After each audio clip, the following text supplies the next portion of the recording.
আল্লাহ আমার রব, এই রবি আমার সব। দামে দামে তন মনে তারি অনুভব। তোমার দুনিয়াতে আমি যেদিকে তাকাই, অথই নিয়ামতে ডুবে আছি সবাই। পাক পাখালির গানে শুনি তসবি কলরব, তসবি কলরব। আল্লাহ আমার রব, এই রবি আমার সব। আসসালামু আলাইকুম। প্রিয় দর্শক, আপনারা যারা দেশে আছেন প্রবাসে, সবাইকে জানাই অনেক অনেক প্রীতি ও শুভেচ্ছা। শুরু হলো অ্যান্টিবায় আয়োজিত এবং লাভ হলো নিবেদিত অনুষ্ঠান আপনার জিজ্ঞাসা। আপনাদের সাথে আছি আমি জয়নুল আবেদিন আজাদ। আর আপনাদের মনে জাগা প্রশ্নের জিজ্ঞাসার জবাব দিচ্ছেন বিশিষ্ট আলেম ডক্টর মোহাম্মদ সাইফুল্লাহ। আসসালামু আলাইকুম ওরহমতুল্লাহি ওবরাকাতুহ। প্রিয় দর্শক, চলুন তাহলে জিজ্ঞাসার জগতে। শুরুতে একটি ইমেল পাঠিয়েছেন মোহাম্মদ আবুল হুসাইন, গাজীপুরা, ঢাকা থেকে। লিখেছেন, আলহামদুলিল্লাহ, আপনাদের অনুষ্ঠানটি আমার কাছে অনেক ভালো লাগে। আমি কিছু প্রশ্ন করতে চাই। এক, তাহাজ্জুদ নামাজের নির্দিষ্ট কোনো রাকাত আছে কি? ধন্যবাদ, এই ভাইকে খুবই গুরুত্বপূর্ণ প্রশ্ন করেছেন। তাহাজ্জুদ নামাজ বা রাতের নামাজ, এর নির্দিষ্ট কোনো রাকাত নেই। রাসূলুল্লাহ সাল্লাল্লাহু আলাইহি ওয়াসাল্লাম হাদিসের মধ্যে ইরশাদ করেছেন, সলাতুল লাইলি মাসনা মাসনা, রাতের নামাজ তুমি দুই রাকাত করে পড়বে। দুই রাকাত করে আপনি সময় যতক্ষণ পান ততক্ষণ পড়তে পারবেন। যত রাকাত দুই রাকাত করে পড়া যায় তত রাকাত পড়তে পারবেন। এরপরে রাসূলুল্লাহ সাল্লাল্লাহু আলাইহি ওয়াসাল্লাম বলেন, ফাইন খাশিতা সুবহ, যদি তুমি আশঙ্কা করো যে শবে সাদেক উদিত হয়ে যাচ্ছে, মানে ফজর হয়ে যাচ্ছে, এ ধরনের আশঙ্কা করো, ফাআউতির বিরাকাহ, তাহলে এক রাকাতের মাধ্যমে বিতির করে দাও।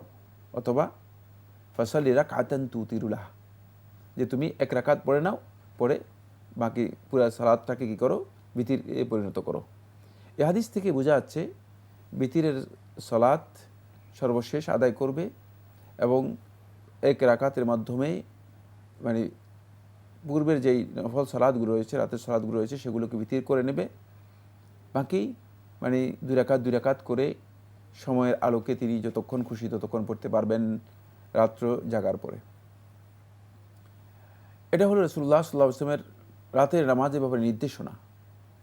এবার আসবো আমরা রাসূলুল্লাহ সাল্লাল্লাহু আলাইহি ওয়াসাল্লামের রাতের সালাতের ব্যাপারে। রাসূল সাল্লাল্লাহু আলাইহি ওয়াসাল্লাম নিজের আমল, যখন রাসূলুল্লাহ সাল্লাল্লাহু আলাইহি ওয়াসাল্লামের রাতের আমলের ব্যাপারে বা রাতের সালাতের ব্যাপারে উম্মুল মুমিনিন আয়েশা রাদিয়াল্লাহু তাআলাকে প্রশ্ন করা হলো, এটি সহিহ বুখারী হাদিস। আয়েশা রাদিয়াল্লাহুকে প্রশ্ন করা হলো রাতের নামাজের ব্যাপারে, তখন আয়েশা রাদিয়াল্লাহু তাআলা এই প্রশ্নের উত্তরের মধ্যে বলেন, মা কানা রাসূলুল্লাহ সাল্লাল্লাহু আলাইহি ওয়াসাল্লাম ইয়াজিদু ফি রমাদান ওয়ালা ফি গায়রিহি আলা 11 রাকআহ, যে নবী সাল্লাল্লাহু আলাইহি ওয়াসাল্লাম রমাদান অথবা রমাদান ছাড়া অন্য সময়ে কখনো রাসূলুল্লাহ সাল্লাল্লাহু আলাইহি ওয়াসাল্লাম রাতের নামাজের মধ্যে তিনি 11 রাকাতের বেশি বৃদ্ধি করতেন না। 3 রাকাত এখানে বিতির, আর 8 রাকাত রাসূলুল্লাহ সাল্লাল্লাহু আলাইহি ওয়াসাল্লাম 2 রাকাত করে পড়তেন। এভাবে রাসূলুল্লাহ সাল্লাল্লাহু আলাইহি ওয়াসাল্লাম 11 রাকাতের বেশি করতেন না। এই হাদিস থেকে বোঝা যায় রাসূলুল্লাহ সাল্লাল্লাহু আলাইহি ওয়াসাল্লাম রাতের নামাজকে নিজের জন্য তাখসিস করেছেন, নির্দিষ্ট করে নিয়েছিলেন 8 রাকাত। রাতের নামাজকে নির্দিষ্ট করে নিয়েছেন 8 রাকাত। যদি কেউ মনে করেন যে তিনি নিজের জন্য কোনো সালাত নির্দিষ্ট করবেন, আর সেটা যদি রাসূলুল্লাহ সাল্লাল্লাহু আলাইহি ওয়াসাল্লামের নির্দেশনা অনুযায়ী তিনি 8 রাকাত নির্দিষ্ট করেন, তাহলে এটি তিনি করতে পারেন, কোনো অসুবিধা নেই। রাসূলুল্লাহ সাল্লাল্লাহু আলাইহি ওয়াসাল্লাম নিজের জন্য 8 রাকাত যেহেতু নির্দিষ্ট করে নিয়েছেন, তাখসিস করে নিয়েছেন, খাস করে নিয়েছেন, এটা তিনি খাস করে নিতে পারেন। কিন্তু একজন ব্যক্তির জন্য জায়েজ আছে, তিনি কম বেশি করতে পারবেন, তিনি ইচ্ছা করে ব্যক্তিগতভাবে তাখসিস করতে পারবেন। সেটা হলো এই, তিনি 2 রাকাত করে 6 রাকাত নিজের জন্য তাখসিস করতে পারেন। মানে তিনি 2 রাকাত করে মানে তিনি নিজের জন্য 13 রাকাতও তাখসিস করতে পারেন, মানে শেষ বিতির সহ, মানে এভাবে তিনি নির্দিষ্ট করতে পারবেন। মানে যেহেতু রাসূলুল্লাহ সাল্লাল্লাহু আলাইহি ওয়াসাল্লাম রাতের সালাতের ব্যাপারে আমাদেরকে নির্দেশনা দিয়েছেন, সেটি হচ্ছে 2 রাকাত করে আপনি আদায় করতে পারবেন। সেই ক্ষেত্রে এই নফল সালাতের ব্যাপারে রাকাত নির্দিষ্ট নেই, এটি ফরজ সালাতের মতো নয়। ফরজ সালাতের মধ্যে মূলত রাকাত নির্দিষ্ট করা রয়েছে, সেখানে কম বেশি করার কোনো সুযোগ নেই। কেউ মানে জোহরের সালাতকে 6 রাকাত আদায় করতে পারবেন না, যেমনিভাবে তার জন্য জায়েজ নেই জোহরের সালাতকে 3 রাকাত আদায় করা। অবশ্যই জোহরের সালাত তিনি 4 রাকাত আদায় করতে হবে, 4 রাকাতই তার জন্য ফরজ। কিন্তু রাতের নামাজ অথবা নফল নামাজ এই ক্ষেত্রে মূলত বান্দাকে ইখতিয়ার দেওয়া রয়েছে।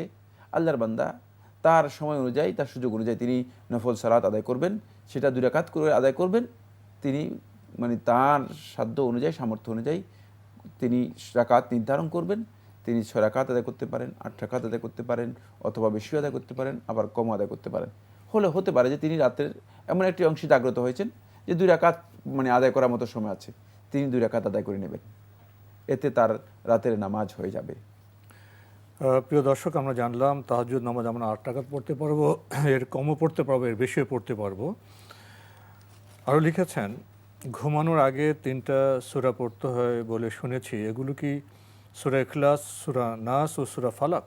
জি, আপনি যে বক্তব্য দিয়েছেন, হ্যাঁ, সূরা ইখলাস, সূরা নাস, সূরা ফালাক, এই 3টাকে মুআওয়াজাত বলা হয়ে থাকে। মুআওয়াজাত বলা হয়ে থাকে।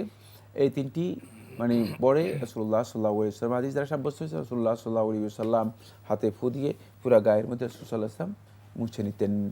এবং এই কাজটি মূলত উচিত হচ্ছে মানে আল্লাহর বান্দাগণ এই কাজটি করবেন।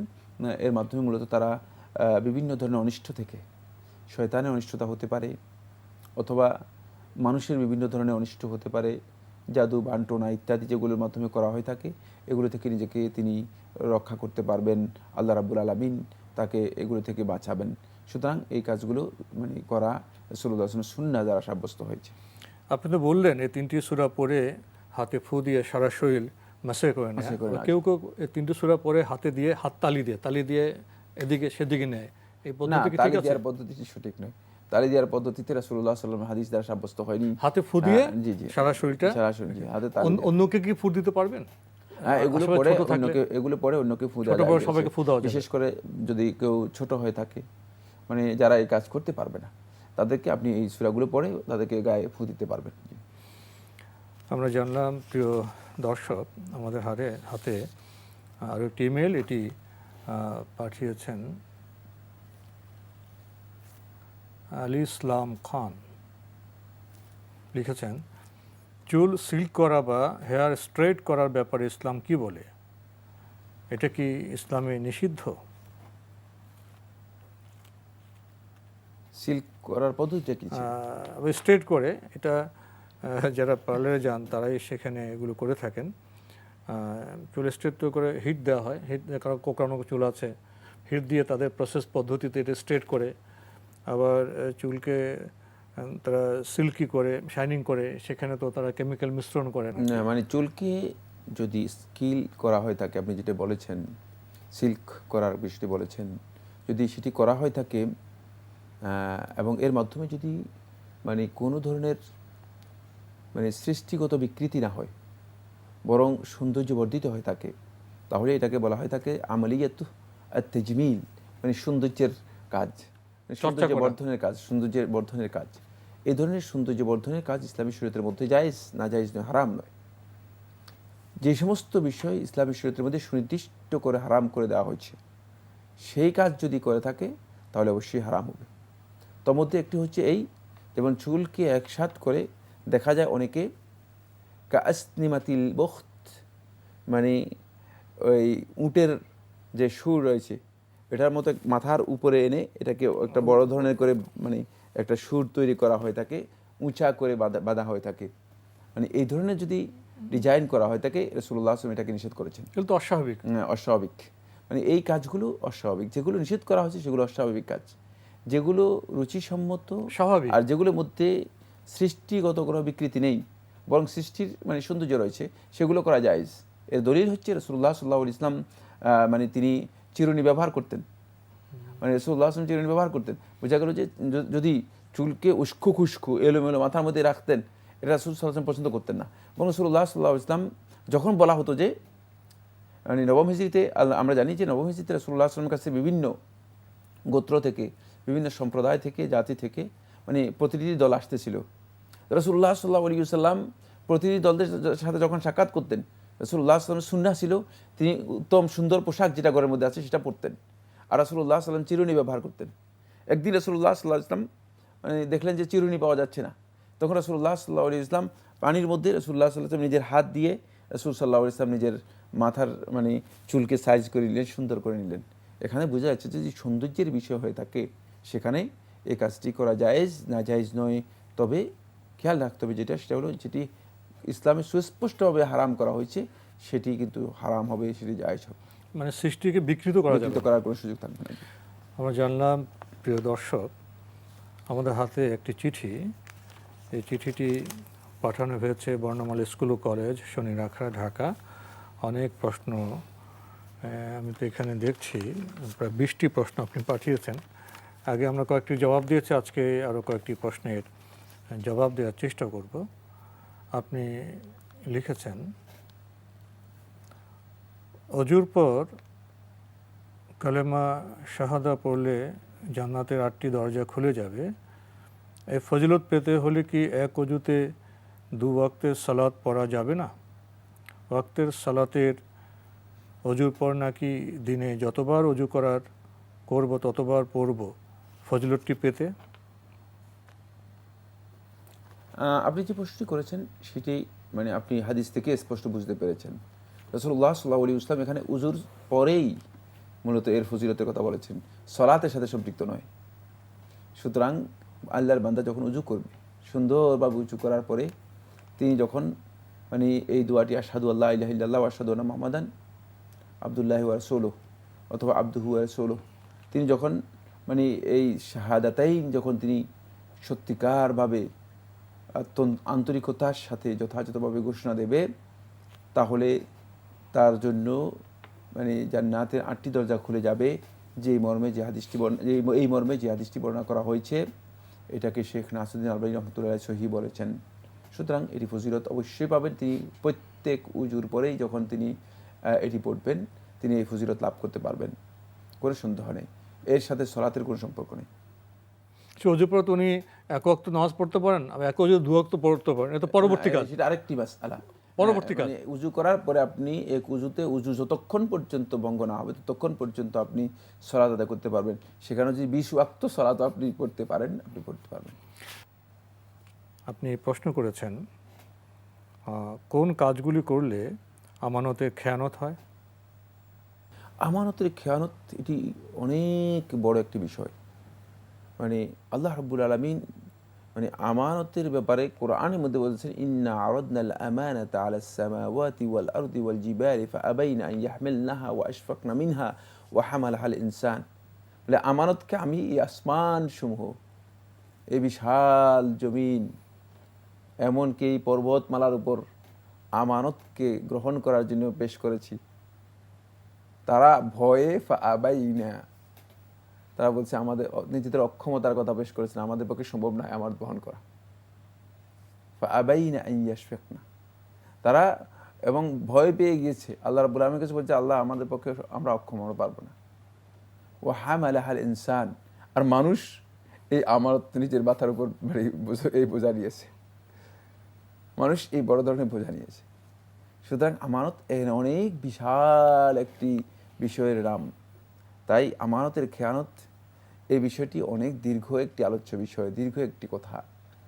এখানে মৌলিক যে বিষয় রয়েছে সেটা হচ্ছে এই মানে ক্ষুদ্র বিষয় হচ্ছে আমানতের মধ্যে, সেটা হলো যে আপনার কাছে আল্লাহর বান্দাদের মধ্যে থেকে কোনো ব্যক্তি যদি কোনো বস্তু অথবা কোনো কথা আপনার কাছে আমানত রেখে যায়, আপনি যদি সেখানে কোনো ধরনের ব্যক্তিগত তাসাররুফ বা ব্যক্তিগত কোনো ধরনের মানে ব্যবহার করে থাকেন, যেটি আপনাকে অনুমোদন দেওয়া হয়নি, এ ধরনের কোনো আচরণ করে থাকেন, তাহলে আপনি খেয়ানত করলেন। এটা হলো ক্ষুদ্র আমানতের একেবারে সবচেয়ে ক্ষুদ্র আমানত আর খেয়ানত। আর সর্ববৃহৎ আমানতের খেয়ানত হচ্ছে যেটি, সেটা হলো এই যে আল্লাহর বান্দা মানে আল্লাহ রাব্বুল আলামিনের বিধান, যেটি আল্লাহ রাব্বুল আলামিন এই মাখলুকাতের জন্য আল্লাহ রাব্বুল আলামিন যে বিধান সিস্টেম দিয়ে দিয়েছেন, এই সিস্টেমের এই বিধানের কোনো একটি বিধানকে লঙ্ঘন করবে, কোনো একটি বিধানকে সে উপেক্ষা করবে, তাহলে সে ব্যক্তি আমানতের খেয়ানত করল। এর মধ্যে সবচেয়ে বড় খেয়ানত হচ্ছে যেটি, সেটা হলো আশশিরকু বিল্লাহ, আল্লাহ রাব্বুল আলামিনের সাথে শিরক করা। এর চেয়ে বড় খেয়ানত আর নেই, কারণ এটি এর হক গোটা মাখলুকাতের সাথে জড়িত, যেহেতু এটা আল্লাহ রাব্বুল আলামিনের হক। সরাসরি আল্লাহ রাব্বুল আলামিনের হক। আর যেহেতু গোটা মাখলুকাতের মানে আল্লাহ রাব্বুল আলামিনের সাথে মানে সম্পর্ক, গোটা মাখলুকাতের খালিক হচ্ছেন আল্লাহ সুবহানাহু ওয়া তাআলা, সুতরাং মানে গোটা মাখলুকাতের হক নষ্ট করলেন যিনি আল্লাহ রাব্বুল আলামিনের হক নষ্ট করলেন। এই জন্য এটা হচ্ছে সবচেয়ে বড় খেয়ানত, সবচেয়ে বড় খেয়ানত। তা আসুন এবার আমরা দেখি এই কারণেই আল্লাহ সুবহানাহু ওয়া তাআলা খেয়ানতের বিষয়টিকে আল্লাহ রাব্বুল আলামিন শুধুমাত্র ওই সমস্ত ব্যক্তিদের মধ্যে মানে ওই সমস্ত ব্যক্তিদের মানে সাথে সম্পৃক্ত করেছেন যাদের অন্তরের মধ্যে মূলত বিকৃতি এবং যাদের অন্তরের মধ্যে অসুস্থতা রয়ে গিয়েছে। ফি কুলুবিহিম মারাদুন ফাযাদাহুমুল্লাহু মারাদা, আল্লাহ সুবহানাহু ওয়া তাআলা কোরআন কারীমে ইরশাদ করেন যে তাদের অন্তরের মধ্যে মূলত ব্যাধি রয়েছে, অন্তরের মধ্যে অসুস্থতা রয়েছে, ফলে মানে তারা এইটাকে বৃদ্ধি করতেছে মূলত কাজের মাধ্যমে।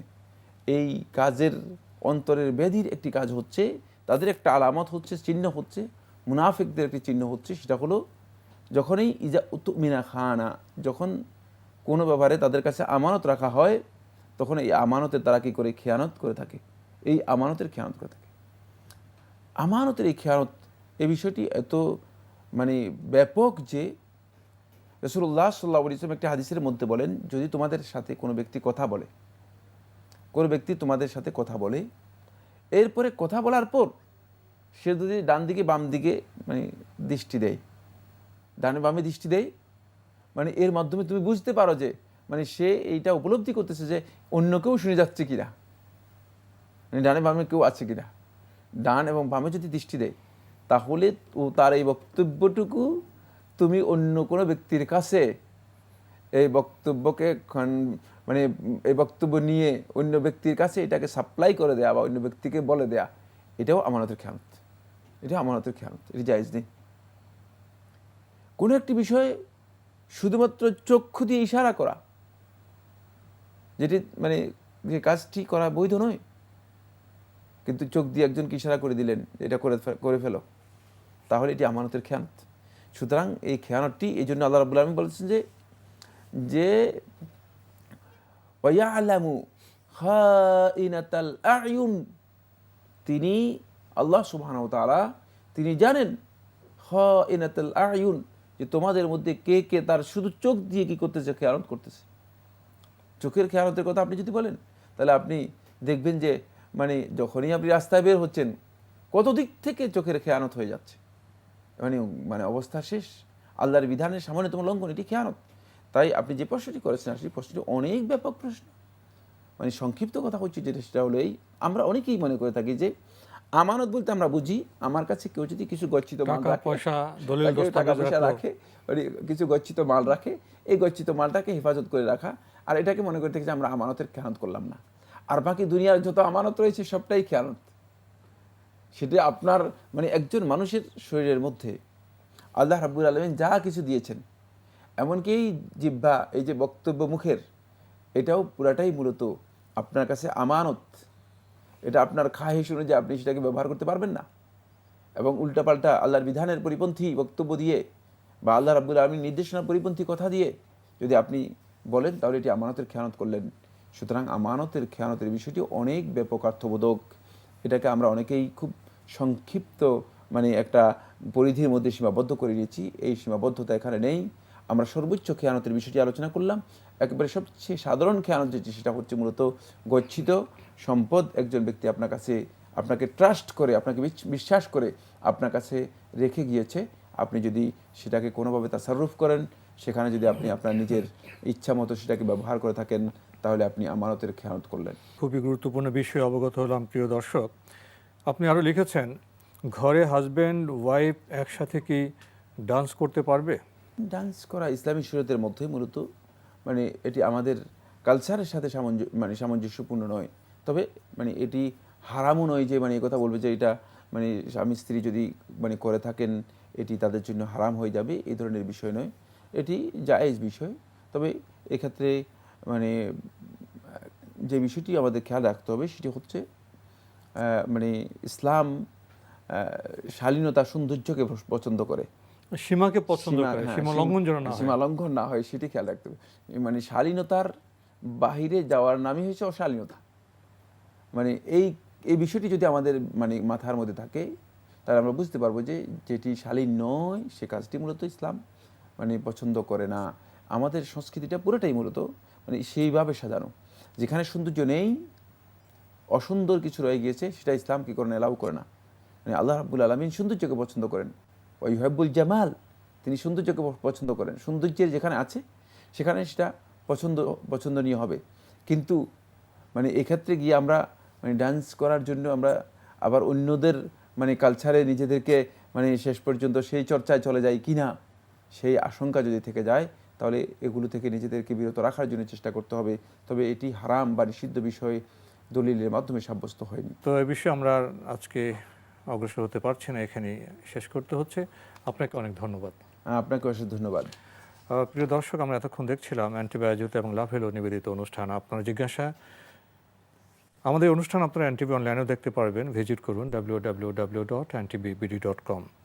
এছাড়া ইউটিউবে এবং আমাদের ভেরিফাইড ফেসবুক পেজে অনুষ্ঠান দেখতে পারবেন।